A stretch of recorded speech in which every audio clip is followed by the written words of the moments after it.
Utod, ikaw bala nagapangabudlay tudo kung tudo kayod ka para sa imo pagpangabuhi apang duwala ka pagit sa may nakitaan nga resulta, hindi ka mawad-an sing paglaom. Learn to wait. It's because nga wala sing tao nga nagapanggas nga nagaani sa gilayon. And the Bible speaks of season of planting and season of harvesting. Tuning nga hulaton ang tinion sang Ginoo para sa imo. Kay kun ang tion nag-abot na para sa imo sa pagpakamaayos ng Ginoo sa imo, do ka subong inising ulan nga hindi mo mapunggan kag wala sang tawo nga makapugong ini para sa imo.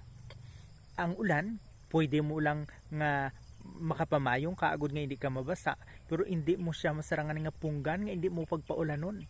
Amoy na kun ang tinion sang Ginoo nag-abot na para sa imo, ang blessing nga para sa imo hindi mapunggan sa iban nga tao kon hindi mo mapunggan magatupa ini kasubong sang ulan kag pagkatawag mo ina nga rain of blessings so kon ulan sang pagpakamaayo.